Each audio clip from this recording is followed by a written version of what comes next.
They told him to just be himself, to speak clearly, dress well, show up, prepared. He did all that twice as well as the others. But when Jordan Rivers walked into the building for the most important interview of his life, he realized the decision had been made long before he opened his mouth. This isn't a story about rejection. It's a story about how being black in a white space often means being invisible, until you fight to be undeniable. If you believe in justice not just in the courtroom, but in the boardroom, subscribe to the channel and join us as we uncover stories they never meant for us to tell. Jordan Rivers had rehearsed the pitch at least a dozen times that morning. He stood in front of his mirror, suit pressed sharp, tie knotted just right, eyes locked into his own reflection as he repeated the same line with practiced calm. I'm excited to bring both strategic thinking and technical leadership to a team that values long-term impact. It sounded solid, professional, confident, safe. The kind of line that said, I've worked twice as hard to stand here, and I know you won't see it unless I say it plain. By 8:35 a.m., he was on the 42nd floor of the Glass and Steel building in downtown Seattle, sleek, cold, and humming with the quiet arrogance of companies that believed they were shaping the world. This one was called Vantage Koran, elite software firm with a reputation for innovation, exclusivity, and a diversity page on their website that showed every race except reality. The front desk was minimal, almost hostile. Behind it sat a woman in her 20s, blonde bun, tight like a fist, acrylic nails tapping her phone screen. She didn't look up when Jordan approached. He cleared his throat. She glanced up, blinked slowly, and gave a smile that didn't quite reach her eyes. Deliveries go to the loading dock. Basement level, she said, gesturing toward the elevator without even asking his name. Jordan's smile tightened. I'm not a delivery. I'm here for the 9 o'clock engineering interview. Her fingers froze mid-tap. She looked him up and down, shoes, briefcase, skin. Then the smile returned, this time more forced. Oh, right, sorry, just sign in here. He signed.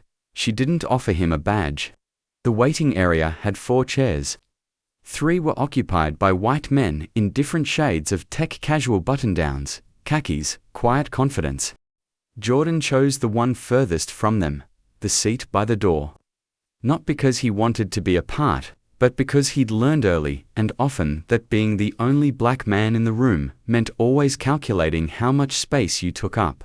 He checked his watch. 8:43. Still time. The door to the conference wing opened, and a tall woman in a navy pencil dress stepped out, tablet in hand. Ryan Davis. One of the men stood, gave a friendly nod, and disappeared into the hallway. Jordan exhaled. He tried not to notice how the receptionist now giggled at something one of the men said. Tried not to notice how the security badge machine beeped as the others were handed key cards. Tried not to think about how she hadn't asked if he needed one. By 9:12, Jordan was the only one left. He adjusted his cuffs, reviewed his resume again, double-checked the spelling on his portfolio link. That's when the door opened again. The same woman, now less poised, clearly rushing, peeked in. Oh, you're Jordan. He stood. Yes, ma'am. Right, okay. Sorry, we didn't see your name on the front list. Let me get someone. She disappeared again. Jordan stood there, alone, badgeless heat prickling up the back of his neck. A minute later, a man in jeans and a Patagonia vest walked out. Mid-40s Silicon Valley posture. He didn't smile. You ready? Jordan nodded. The man didn't offer a handshake. Cool, I'm Kevin. Let's just wing this kinda behind today. The room was sterile, not cold, just blank. Whiteboards without marker stains. Chairs still creaking from disuse. A laptop perched on the edge of the table like someone had forgotten it. 3 people sat across from Jordan, each with a notepad open, but no one writing. Kevin, the one in the vest, sat in the middle. On his left was a woman named Claire, light brown hair, glasses, flipping casually through a printout of someone's resume that clearly wasn't his. To Kevin's right was Travis, younger, with gelled hair and a bored expression. Jordan greeted them with a smile and a firm nod. Only Claire nodded back. Tell us about yourself, Kevin said, not looking up from his phone. Jordan inhaled. He had practiced this. I'm a back-end systems engineer with experience in distributed computing and scalable infrastructure. I graduated top of my class from Howard University, led a successful migration project at Howard, Kevin interrupted, glancing up. Yes, Jordan said, still steady. Howard University. Kevin leaned back. You guys got a decent program there now, huh? It wasn't a question. It was a test. Or maybe a dismissal. Jordan smiled faintly, letting the comment pass. I've worked primarily with Python, Go, and Kubernetes clusters. My last team reduced server costs by 18% after. What was your SAT score? Travis asked suddenly. Jordan blinked. I'm sorry. You're SAT. Just curious. You said you were top of your class. Jordan hesitated. I don't remember the exact number. That was years ago. Travis grinned. Really? Huh, I remember mine. So does everyone I know. Claire shifted in her seat. Kevin didn't intervene. The questions spiraled from their not technical ones, not even behavioral, just vague, slippery inquiries, designed to feel like scrutiny. Have you ever worked in a majority-white team before? How do you handle feedback from senior engineers who don't understand where you're coming from? What would your last manager say was your biggest blind spot? Jordan answered each one with composure. He had nothing to hide. But by the fourth interruption, it was clear. This wasn't an interview.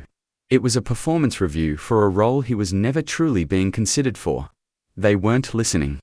They were evaluating his endurance. At one point, Claire asked, what would make you a culture fit at VantageCore? Jordan replied, I value curiosity, precision, and ethical accountability. I think good engineering starts with good questions. Kevin looked up, smirked. Cute, he said. But let's be real, culture fit here means not making things about identity. We move fast, we don't do the diversity drama thing. You cool with that? Jordan stared at him, then nodded once, tightly. The interview wrapped with forced smiles and non-committal nods. Kevin stood, already turning away as he said, We'll be in touch. Claire offered a quiet thank you for coming, but it was clear she already knew he wouldn't be called back. Travis didn't say anything. He just slipped his AirPods in as Jordan stood to leave. There was no handshake, no walk to the door. Just silence and a closing click. Outside the interview room, the receptionist didn't look up from her phone as Jordan passed. The keycard he never received sat untouched by the badge printer. The other candidates were long gone. The waiting area was empty now, just one lone chair by the door. As he stepped into the elevator, Jordan kept his posture tall, shoulders back, breaths even. The kind of composure you learn not from coaching, but from necessity. From being told your entire life that if you don't stay calm, you become the threat. That if you react, they get to say they were right about you all along. By the time he reached the street, the mask had begun to crack. Not because he was embarrassed, not because he had failed, but because he had known before he even sat down that the seat was never meant for him. It had been offered out of obligation, filled out of protocol, and discarded out of comfort. He walked 3 blocks before the weight of it finally landed. He had spent 4 years building a resume they couldn't ignore. Mastering tools they claimed to care about. Modeling a version of success they said they rewarded, and still, he had been reduced to a checkbox. A diversity stat. A tolerated visitor in their club. Jordan sat on a bench, opened his phone, and checked his email. No response yet from the recruiter, but that didn't matter. Because in that moment, a decision hardened in his chest. He was done applying. Not just to VantageCore, to all of them. He wasn't going to ask for a seat anymore. He was going to build the table. Auden didn't quit. He recalibrated. In the weeks following the interview, while others would have sent thank you emails or waited for rejections, Jordan began mapping something deeper, a pattern. He reviewed every company he had ever applied to in the last 12 months. Every rejection, every unanswered application. He marked them all not out of bitterness, but precision. He created a spreadsheet, coded in red and gray. Red for companies that had interviewed him and then ghosted, gray for those that never responded at all. Within 2 days, the color map began to look familiar. It looked like the hiring pipeline for black engineers, full at the entrance, empty at the exit. He added filters, company size, diversity statements, public day pledges. Then he matched those against LinkedIn profiles of current employees. The results were damning. The companies that preached equity the loudest were the same ones whose technical teams looked like a fraternity reunion photo. All beige, all smiles, no room. What he found didn't surprise him, but it ignited something. Not rage, not despair. A strange, humming clarity. He had been trying to enter a system that was not broken, but optimized to keep him out. Every polite rejection, every "we've decided to move in a different direction," was not failure, was design. Jordan began spending evenings at a small coffee shop that stayed open late. It wasn't far from the university where he'd once guest lectured. He brought his laptop, headphones, and something sharper than ambition, intent. While others tweeted about tech culture and layoffs, Jordan pulled SEC filings. He downloaded public ownership data. He studied market reports, learned how investment rounds worked. If he couldn't be hired by the system, he would learn to own part of it. It started small. He used his savings, not much, but enough to attend a local pitch event for early-stage startups. He didn't speak, he listened, watched how capital moved, how founders shifted language depending on the race and status of who was in the room. He saw a black woman pitch a brilliant logistics app denied funding within minutes. Then he watched a white founder with half the prep secure $200,000 with a nod and a drink afterward. Jordan didn't forget her name. He found her LinkedIn, sent her a message. "I saw your pitch. You were better than all of them. If you're still building, I want to help." She replied in 10 minutes. Her name was Lena Okoye, and her Applupol was a logistics platform designed to streamline independent shipping routes for small black-owned retailers. She'd built the prototype while working night shifts and coded the backend on a laptop held together with duct tape. But the moment she stepped on stage at the pitch event, the room had written her off. Not because the product wasn't viable, but because the room didn't see her as someone who could lead millions. Jordan met her at a park 2 days later. No suits, no presentations, just two people sitting under a tree, drinking gas station coffee, trading war stories. "I don't need pity capital," Lena said. "I need people who see the system for what it is." "I don't have capital," Jordan said. "But I see it." That was enough. They started meeting twice a week, sharing notes, pooling contacts, trading tools and strategies. Jordan helped optimize her back-end architecture. Lena introduced him to a private Slack group of underfunded founders and overlooked engineers. They weren't victims. They were architects. Builders locked out of permits. Jordan kept his job search active, but more out of habit than hope.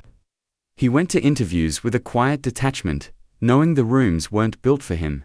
He used them as data points. Measured patterns. Watched how quickly interest faded when he brought up ethics, or user bias in machine learning, or inclusive architecture. The more he watched, the more he understood. The exclusion wasn't personal, it was business. And if that was true, then power didn't live in HR. It lived in equity tables, in cap tables, in ownership stakes. It was Lena who first said it out loud. "You ever think about starting your own?" Jordan looked at her across the table, eyebrow raised. "My own company?" "No," she said. "Your own leverage." She slid her laptop across the table. Opened a spreadsheet. "Private equity firm," she said. "Or something like it. We pull funds from people like us, engineers, creatives, people who got tired of being the only one in the room. We don't beg for a seat, we buy the table." Jordan stared at the numbers. It wasn't crazy, not anymore. All they needed was one strategic stake in the right place, one position of influence. Not just to scream truth, but to move money. "Who's going to trust us with that kind of capital?" he asked. Lena smiled. "We don't need them to trust us. She leaned forward. We just need each other. They called it the seed index. Not a company, not a fund, not yet, just an idea with teeth and spreadsheets. Jordan and Lena started building a list companies that marketed diversity, but whose leadership teams were whiter than printer paper. Tech firms, fintech startups, even sustainable fashion brands. Any place that sold inclusivity in their branding while quietly locking the door behind them. They weren't interested in revenge. They were interested in leverage. Owning the conversation, not begging to be part of it. They weren't looking to burn bridges. They were planning to buy the land beneath them. Every evening, Jordan updated the index-setting investor profiles, measuring company vulnerabilities, tracking share price trends, following the quiet exits of disillusioned Black employees. Lena built a contact tree of engineers, marketers, and creators people like them who had been pushed out, passed over, or politely ignored. Some had quit the game. Others were just waiting for someone to say, "You still matter." By the third week, they had 14 people quietly backing the idea. Not with money yet, but with time, with skills, with belief. Jordan created a mock investment deck. Lena designed a landing page. They gave it a name that wasn't flashy, but intentional. Gravely & Co. Not because it sounded like a law firm, but because everything they were building came from places that had been buried. Then, on a Tuesday morning, Jordan's email pinged. It was from a former engineer at VantageCore. Subject line: I saw what you're doing. No greeting, no pleasantries, just a sentence. If you're serious, I'll show you where the bodies are. Buried figuratively. Jordan forwarded it to Lena. She replied with 3 words. Target acquired. Finally. Jordan didn't walk through the front doors of VantageCore this time. He walked through a private access entrance, up the freight elevator, past reception, into a closed-door meeting on the 45th floor, reserved for external advisory partners. This was not the hallway where hopeful applicants waited. This was the room where decisions were made before those applicants ever showed up. The room was minimal, but intimidating. A long matte black table, 12 chairs, all occupied except one. At the head sat Richard Stone, one of the firm's earliest angel investors. 62, Ivy League, quietly wealthy, visibly impatient. He didn't smile when Jordan entered. He nodded once and said, "Let's hear it." Jordan didn't pull out his resume. He pulled out a printed portfolio of diversity audit inconsistencies, employee exit surveys, and screenshots of private Slack conversations from current and former engineers. Every document tied to one consistent thread. VantageCore's public image was a facade, and behind it was a hiring funnel shaped to maintain cultural sameness and comfort, not innovation or inclusion. This is what you've invested in, Jordan said plainly. A company that bleeds talent and doesn't know why. Stone flipped through the binder slowly, said nothing. Jordan continued. I'm not here to ask for a job. I'm here because this company is nearing its Series D. You're planning expansion, acquisitions, a public offering in 18 months. And you cannot afford a scandalous, especially one that confirms what too many of us already suspect that got Stone's attention. I'm not threatening exposure, Jordan added. I'm offering structure, strategy, the chance to fix this before it defines you. Stone raised an eyebrow. And you're what, exactly?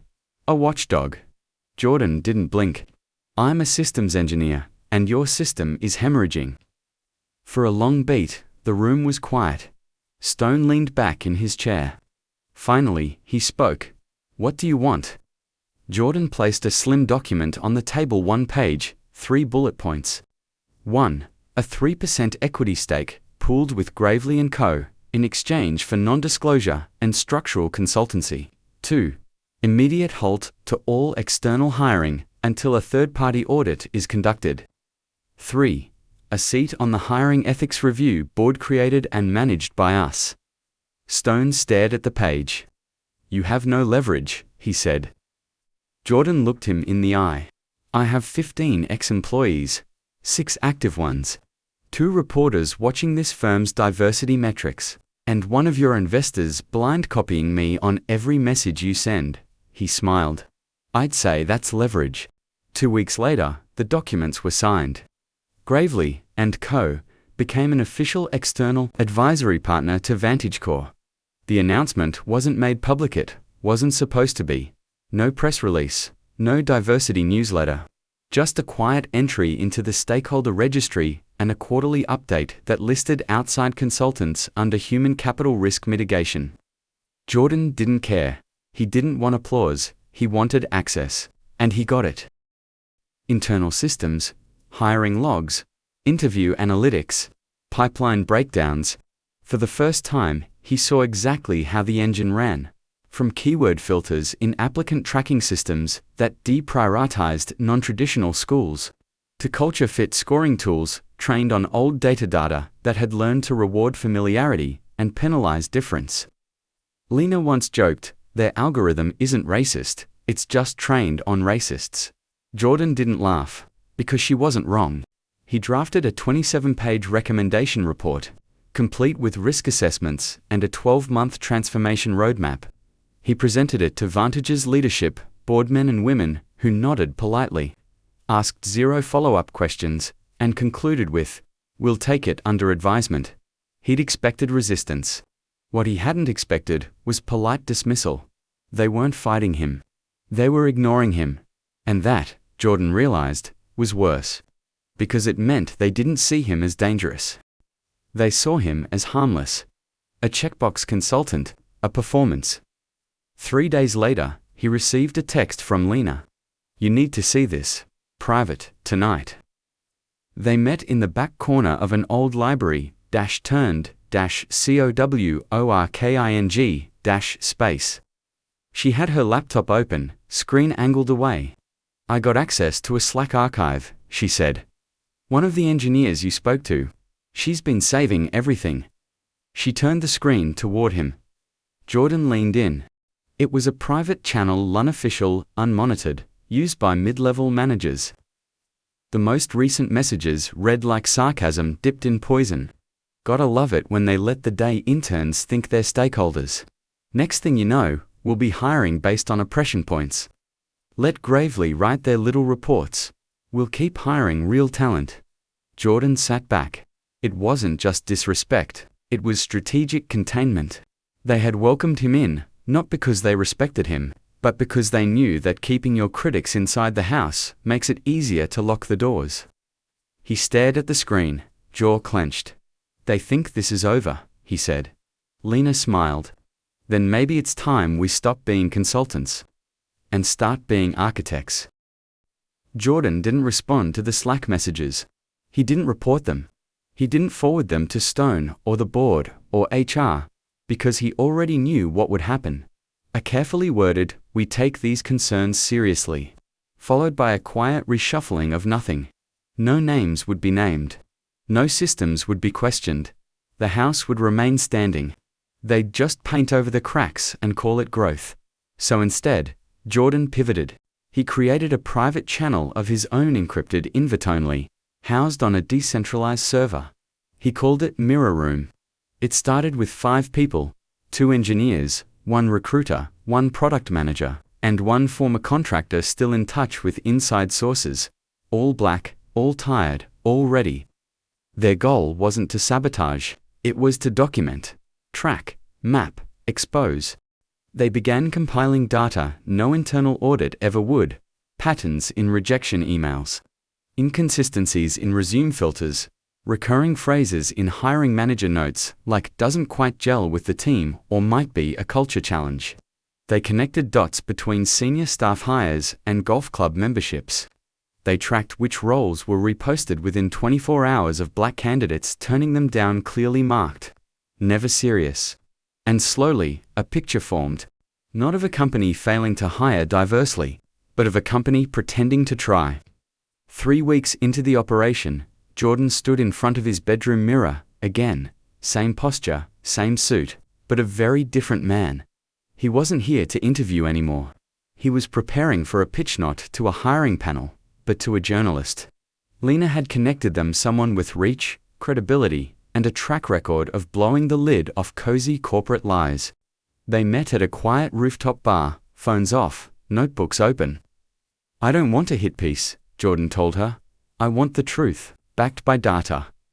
Built like a system, not a screaman indictment." The reporter listened, read the preliminary report, then said 4 words. "I'll need more voices." Jordan nodded. He already had them. By now, Mirror Room had over 30 contributors. Anonymous, but verified. Every one of them a ghost inside a system that thought they were harmless. And they weren't just from Vantage anymore. Word had spread. Gravely & Co. wasn't just a consultancy, now it was a movement. Before they parted, the reporter asked him a final question. Why now? Jordan didn't hesitate. Because the only thing worse than being invisible, he said, is being seen and still ignored. He paused. And I think it's time we built something that doesn't need their permission. They didn't launch a protest. They launched a platform. It was Lena's idea. Born out of a late-night phone call after Jordan forwarded her yet another rejection email that read, "We appreciate your interest, but we've decided to go in another direction." She laughed not because it was funny, but because it was identical to the last 7 they'd seen. "What if we made a database," she said. "Public, transparent. Something that tracks hiring patterns, not based on what companies say, but what they actually do." Jordan was quiet for a moment, then said, "Not a website, a ledger." And just like that, Glassdoor had a mirror. They called it Reflect Hire. A living, breathing, tamper-proof digital log of hiring behavior. Real-time updates from anonymous contributors, engineers, designers, marketers, interns uploading their application experiences, what job they applied for, whether they got a response, how many rounds they went through, the questions they were asked, the feedback they received, and what they looked like. It wasn't about rage, it was about receipts. Jordan built the infrastructure. Encrypted input forms. Identity protection layers. Flagging systems to prevent abuse. Lena handled outreach inviting contributors from across industries, universities, and marginalized networks. Within 10 days, they had over 400 submissions. And patterns began to emerge. Companies with bold day statements on their homepage, but 0 hires of black candidates in the last 18 months. Startups with equal opportunity employer in every job post, but a 98% white engineering team. Recruiters who praised portfolios in private, but lost interest after Zoom calls revealed the applicant's face. Jordan visualized it all. Pie charts, timelines, heat maps of silence. The data didn't shout, it exposed. And within a week, Reflect Hire wasn't just being visited, it was being cited. Podcasts, Twitter threads, even a quiet mention in a Forbes article about shifting tech talent expectations. Then, the real signal hit. One morning, Jordan opened his inbox to find an email titled simply, "We saw your site. Let's talk." It was from a managing director at one of the largest VC firms on the West Coast. The meeting was at a rooftop lounge in San Francisco, exclusive but understated. The kind of place where deals were made over $18 mocktails and strategic pauses. Jordan arrived 10 minutes early, dressed in the same gray blazer he wore to his final job interview months ago. This time, there was no resume in his bag. Just a laptop, a pitch deck, and a line he had rehearsed once in the mirror. "I'm not here to raise capital, I'm here to raise the bar." The managing director's name was Elliot Nash, and he was everything Jordan expected. Tanned, sharp-suited eyes, to calculating to ever blink slowly. He greeted Jordan with a firm handshake and an easy smile that had closed 1,000 deals. He didn't ask about the weather, he got straight to it. "I'll be honest," Nash said, swirling his glass. "Reflect Hire is the most dangerous thing I've seen in this industry in 5 years, and I love it." Jordan said nothing. Nash leaned in, elbows on the table. "You've got reach, heat, and the moral angle perfect for our ESG initiatives. I'm prepared to offer low 7 figures for a minority stake, with support staff and infrastructure to scale." Jordan opened his laptop, tapped once, and rotated it toward Nash. The screen displayed 3 words, in bold. "Not for sale." Nash chuckled. "Come on, everyone has a number." Jordan leaned back. "I'm not building a product," he said. "I'm building accountability, and I won't let it be steered by someone who sees it as a portfolio piece." Nash's smile faltered just slightly. "I don't want to control it," he said. "I want to amplify it. Help you go global. Every company in the valley will start watching their pipeline the moment you take a real check." Jordan closed the laptop. "They're already watching. That's the problem." There was a pause, not tense, measured. Nash nodded once, like someone realizing the pitch won't land. "You're serious?" "I don't come from money," Jordan said. "But I come from people who've been priced out of dignity for generations. So no, my voice isn't up for licensing." Nash exhaled, leaned back. "Well," he said, "if you ever change your mind, I won't." Jordan left the meeting with no check, no promise, and no regrets. Because power that comes with strings is just another version of silence. But by the time he returned home, silence was no longer an option. His inbox was flooded. So was ReflectHire's submission portal. The site had gone viral thanks to a viral thread posted by a black female engineer who had been rejected from the same 3 companies in 3 years, all of which claimed to be inclusion forward. Her story had caught fire. Now thousands were submitting, and with exposure came risk. At 1:47 a.m., Lena called him. Her voice was low, tight. "We've got a breach attempt." The breach wasn't catastrophic, but it was surgical. A targeted attempt to overwhelm ReflectHire's servers with thousands of bot submissions, fake applications, spam data, duplicate entries under pseudonyms designed to dilute the signal. Jordan caught it within an hour. Lena locked the intake API and rerouted traffic through a secondary gateway. They isolated the corrupted entries, firewalled the source, and traced the origin. It came from an Office IP block registered to a firm that had just been listed on ReflectHire's trending page. Jordan stared at the screen. No emotion, just quiet confirmation. "We're over the target." The next morning, the site's URL was flagged by 2 email providers as potentially misleading. Jordan's LinkedIn post, sharing the latest stats, was shadowbanned. Lena's tweet was reported and temporarily hidden for violating terms of conduct. The machine had noticed them. And now, it was pushing back. That same afternoon, a cease and desist letter arrived. Not official. Not from a court, just a crisp PDF from a reputation management firm. Hired by a unicorn startup that had appeared 3 times in ReflectHire's rejection maps. It read, "We are prepared to take legal action unless our client is removed from your database within 48 hours. Jordan printed the letter, folded it in half, and slid it into a folder labeled Truth Costs. That night, he met with a Mirror Room network now over 100 members deep, spanning 3 countries, 5 industries, and countless stories. The call was private, encrypted, but the energy was public. Heavy united. They had a choice: go quiet, clean the site, play it safe, or go loud. No more pseudonyms, no more hiding. The room was silent until Jordan spoke. "We started ReflectHire to track behavior. Not to name and shame, but to reveal patterns that never get held accountable. If we stop now, we confirm what they believe, that truth is only valid if it stays small." He paused. "I say we release the full map, public dashboard, verified data, full transparency." Someone on the call asked, "What if they sue?" Jordan answered without hesitation. "Then let them explain in open court why data about who they hire is a threat." Within 48 hours, ReflectHire relaunched with a new section, the Equity Ledger. For every company listed, a timeline appeared: submissions, quotes, outcomes, mapped side by side with their own public statements. It wasn't slander, it was alignment. And in the first 3 days, the site received 2.3 million visits. Major outlets picked it up. Podcasts dissected it. HR departments panicked.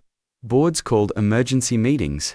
And somewhere, in a quiet corner office, the people who once smirked at Jordan Rivers now stared at graphs they could no longer deny. The first headline was flattering.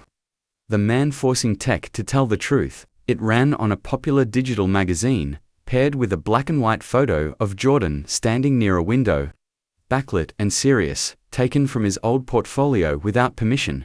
He hadn't spoken to the journalist. He hadn't even known the article was coming. The second headline wasn't flattering. Tech's race vigilante. Critics question Reflect Hire's agenda. This one came from a site known for protecting Silicon Valley's status quo-heads by anonymous execs. Puff pieces on founder vision boards, and just enough legitimate reporting to call itself journalism. The article accused Jordan of data manipulation, algorithmic activism, and creating an atmosphere of corporate fear. It also used a phrase that made him pause.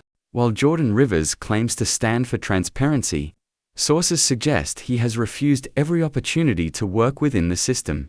He read that line 3 times. They made it sound like a crime. The inbox changed to before. It had been engineers thanking him, job seekers sharing their stories, a few cautious HR reps asking for access to Reflect Hire's tools. Now, it was different. Some emails dripped with admiration, laced with condescension. "You're doing such important work, reminds me of what Dr. King might have done with Python." Others were veiled threats. "I hope you have good lawyers, because this won't end well for you." A few offered money, a lot of money. But only if Jordan would reframe the messaging, tone down the heat, privatize the dashboard, create curated partnerships with companies looking to improve their image, not their structure. Lena read one of the proposals and scoffed. "This isn't reform, it's hush money in a hoodie." Jordan didn't respond to any of them. But the silence grew heavier each day. Because now it wasn't just about truth, it was about who got to control the narrative. And some very powerful people were realizing, for the first time, they weren't holding the mic. The invitation came with gold foil lettering and a custom envelope.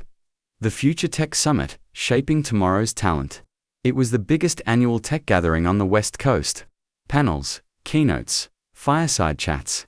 Jordan had never attended, never been invited. But now, not only was he on the guest list, he'd been asked to join a main stage discussion titled Transparency and Trust in the Hiring Ecosystem. He almost laughed, but Lena didn't. "You should go," she said. "Not for them. For the people who never get to stand on that stage." So Jordan accepted. The auditorium was massive gleaming surfaces, LED backdrops, camera rigs circling like vultures.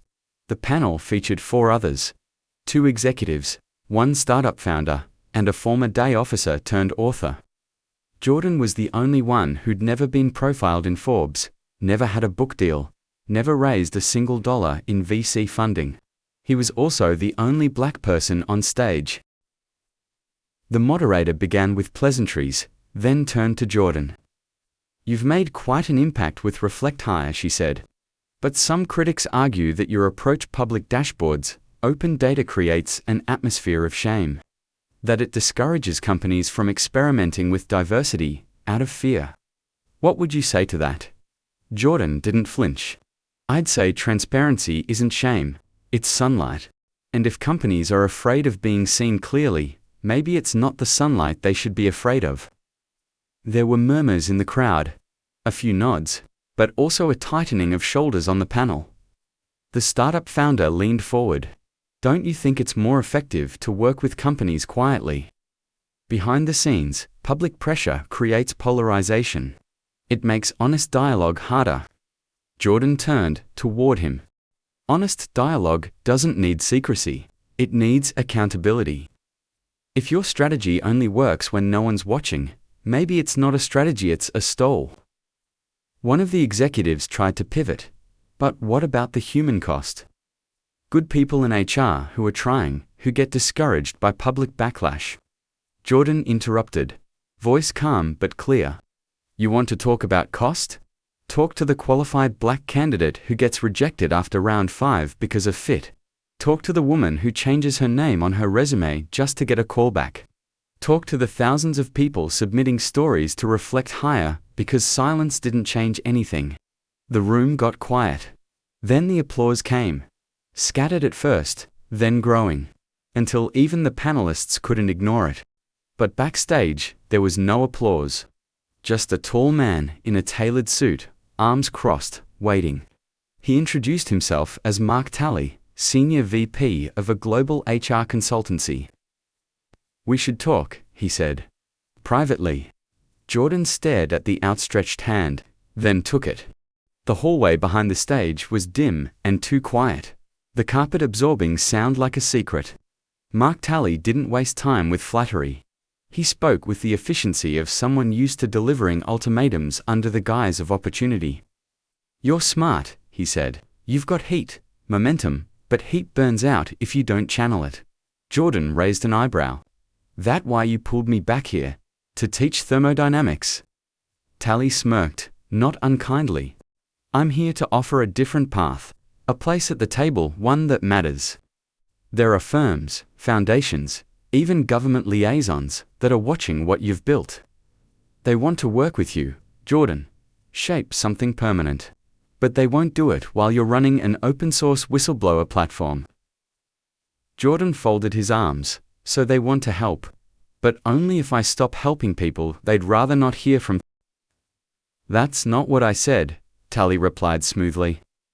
"They want focus, strategy, controlled impact. You've rattled cages, great. Now let's make sure the right people are holding the keys." Jordan stared at him. It wasn't anger he felt, it was clarity. Talley wasn't the villain. He was the system's apology letter in a suit. He was offering what every disruptor eventually gets, a promotion out of their purpose. "You know," Jordan said, "when I was a kid, I thought power looked like a stage, or a suit, or a corner office." He took a step closer. "But now I know what it really looks like. It looks like 100 people sharing the same truth, even if it costs them everything. It looks like the fear you feel when someone like me says, 'I don't need your permission anymore.'" Talley didn't blink. "I'm offering legacy." Jordan smiled. "I already have one, and it doesn't come with a leash." He turned and walked away, past the conference hallway, past the cameras, past the hands that once tried to exclude him and now tried to own him. He didn't look back. That night, Jordan posted a short video, just him, no filters, no music. Just a message: "They offered me comfort. I chose clarity. They offered me a seat. I chose a movement. This is Retire. This is Gravely & Co. And we're just getting started." The clip was under 60 seconds. By morning, it had 5 million views. It started with one email, then 5, then 20. All from company executives, HR directors, and recruitment leads. "We'd like to discuss being included in Reflect Hire as a verified partner. We're interested in participating in the equity ledger, transparently. Is there a way to submit our data proactively?" Jordan read each message with measured calm. Lena, on the other hand, just blinked. "They're applying to be held accountable," she said. "Voluntarily," Jordan added. For now. He created a separate intake form this time, for companies. It asked simple but demanding questions. How many candidates did you interview last quarter? Break them down by race, gender, and role. How many made it to final rounds? How many got offers? How many accepted? How much of this data are you willing to make public? Are you prepared for what it might say about you? The form ended with one final statement. Transparency without control is accountability. Are you ready? Checkbox, yes or no. Within 2 weeks, 27 companies submitted. Not because they were saints, but because they saw the tide turning. In a talent market where the best candidates had options and voices, they couldn't afford silence anymore. Jordan and Lena didn't approve everyone. Instead, they built something new, the Reflect Hire Review Board. It was a rotating panel of engineers, community organizers, and job seekers from underrepresented backgrounds, not executives, not investors, not corporate diversity officers. Just real people who had spent too long knocking on locked doors. They weren't judging intent. They were evaluating practice. Each company received a public profiler living page with real-time hiring stats, anonymous applicant testimonials, and a clear transparency status label. There were 3 possible designations. In review, for those still undergoing evaluation. Verified for companies that met transparency standards. Under scrutiny, for those with active concerns or visible red flags. It wasn't a badge of honor. It wasn't a punishment. It was a mirror held steady in broad daylight while the world decided whether it had the courage to look. The system wasn't perfect, but it wasn't invisible anymore. And that made all the difference. The company was called Prism Dynamics. They were one of the first to apply for verification on Reflector Regia Polished and committed to systemic change. Their day-led spoke on panels. Their CEO reposted viral tweets about inclusion. Their careers page had a looping video of diverse employees laughing in slow motion. 3 months after joining the platform, they earned the verified label. Then came the breach. A former employee uploaded an anonymous testimony through Reflect Hire's whistleblower intake. It included internal emails, interview transcripts, and performance evaluations documents showing that Prism had quietly rerouted qualified Black and Latinx candidates to alternate interview tracks under the guise of culture calibration. Translation: they were given different questions, less technical, more vague, and statistically harder to pass. The files showed this practice had been in place for over a year. Jordan read the submission 3 times. He didn't want it to be real, but it was. Lena was furious. They used us, used the badge, used our credibility to cover their mess. She slammed her laptop shut, pulled them today. Jordan didn't answer right away. Not because he disagreed, but because he knew what came next. If they revoked Prism's status publicly, Reflect Hire would be blamed for the scandal, not Prism, not the executives, but the mirror itself. A few board members suggested a quiet review, a back-channel conversation. Maybe we don't need to make it a headline. Jordan just looked at them. We gave them verified. That word means something. If we back down now, we're not a platform. We're a PR agency. He paused. We don't manage reputations. We reveal patterns. That evening, Reflect Hire updated Prism Dynamics' public profile. Their status changed from verified to under scrutiny. A short statement appeared at the top. New evidence submitted by former employees indicates discrepancies in interview equity. We have initiated a full review. Transparency is earned, not granted forever. Within hours, tech Twitter exploded. Some praised the move, others called it reckless. Prism's head of communications released a statement. We are disappointed in Reflect Hire's rush to judgment and hope for a fair process. Jordan didn't respond to the press. He let the data speak. Because in this new ecosystem, reputation wasn't something you bought. It was something you proved, again and again. In the week following the Prism announcement, the inbox changed again, not with support. With exits, several companies that had been preparing their submissions quietly withdrew. One sent a vague email about internal restructuring. Another cited legal review. A few simply stopped replying. Then came the message that stung most. A mid-sized fintech company, one of the earliest Reflect Hire supporters, a pilot partner since the beginning, emailed Jordan directly. We believe in the mission. But the current public scrutiny model no longer aligns with our risk tolerance. No anger, no betrayal, just fear, dressed as professionalism. Lena called it what it was. They're okay with truth, just not visible truth. Jordan stared at the email for a long time. Not because he didn't understand it, but because he did. The truth, when whispered behind closed doors, could be rebranded as values. But the truth, when displayed for everyone to see, became liability. That night, Jordan walked the city, alone, hoodie up, hands buried in his pockets. Reflect Hire had grown faster than he imagined. But now, it felt like it was shrinking, not in size, but in courage. He reached the pedestrian bridge, overlooking the freeway, lights bleeding across wet asphalt. He thought about the old version of himself, the one who sat by the door during interviews, hoping to be seen. Now, everyone was watching. And some days, that felt heavier than being ignored. But then he remembered why they started. Not for applause, not for praise. For the applicants who changed their names to get callbacks. For the candidates who never even got to part 2. For the engineers who knew all the answers but were still told, "You're not a fit." For the people who never made it into the room. The next morning, Jordan posted a note on Reflect Hire's homepage. This platform will not compromise visibility for comfort. We don't trade accountability for access. If you're looking for a safe space to look inclusive without being inclusive, this is not it. Reflect Hire is not a mirror that flatters. It is a mirror that tells the truth.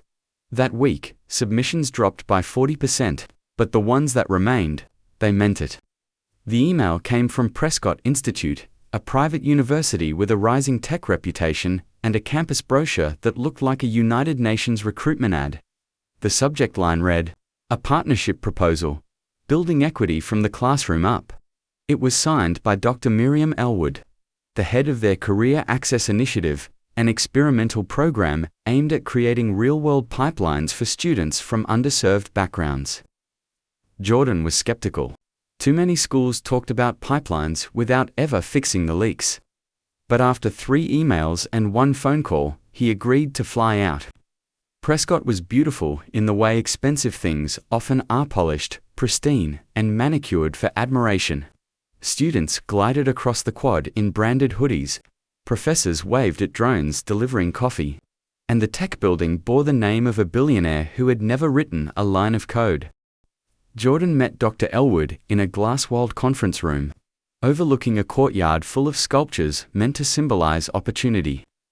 She was in her 50s, soft-spoken, and dressed like someone who read faculty bylaws for fun. "We've read everything about Reflect Hire," she said. "We think your framework could reshape how our students, especially our students of color, prepare for and enter the job market." Jordan raised an eyebrow.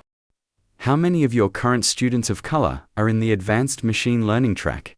Elwood hesitated, then said, 5 out of nearly 100. Jordan didn't smile.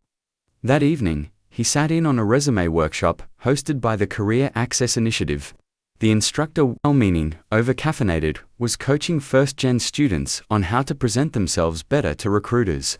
He told them to remove anything that suggested activism, to downplay any part-time jobs unrelated to tech, and to never mention race unless it's part of a scholarship.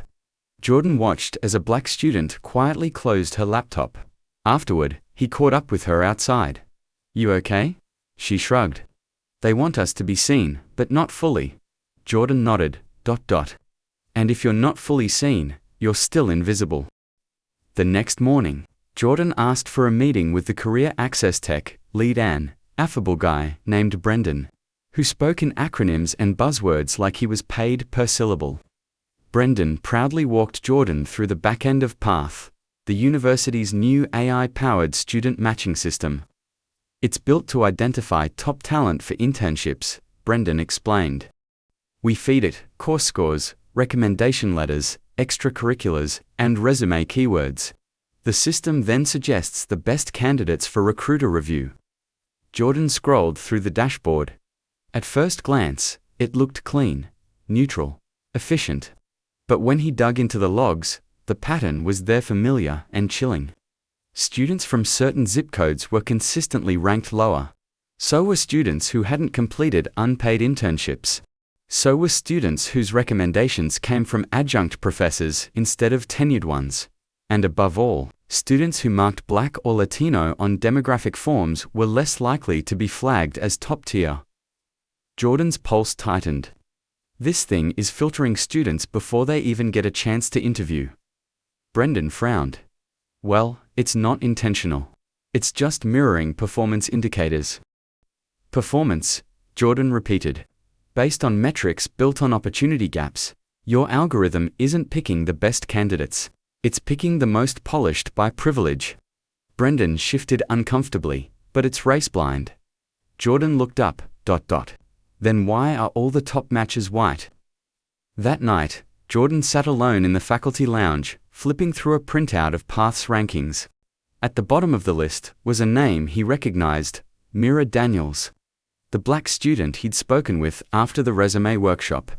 She had a 3.9 GPA, had built an app to help high schoolers manage stress, and was mentoring to freshmen in coding. But because she didn't have elite internship logos on her resume, and her references were from community tutors, the system had marked her as low potential. Jordan closed the file. It wasn't just companies that were gatekeeping, it was institutions.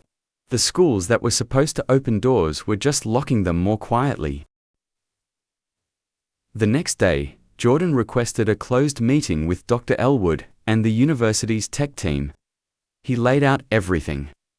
The path algorithms, flawed assumptions, the implicit bias baked into its scoring system, the way it penalized students for circumstances beyond their control. He spoke calmly, but without apology. "This isn't a glitch," he said. "It's a mirror. And if your institution can't look into it honestly, then everything you teach about equity is just branding." Dr. Elwood didn't argue. Instead, she looked tired. "We thought we were doing something progressive." "You were," Jordan said. "But progress without correction is just polished harm." They agreed to temporarily suspend Path and conduct an external audit. Jordan offered to help not because he trusted the system, but because he wanted to redefine the standard. That same afternoon, Jordan sent a message to Amira. "I read your app project. I'd like to feature it on Reflect Hire's upcoming youth mentorship campaign. No filters. No scorecards. Just your voice." "You in?" she replied, in under 5 minutes. "I've been waiting for someone to ask. I'm in."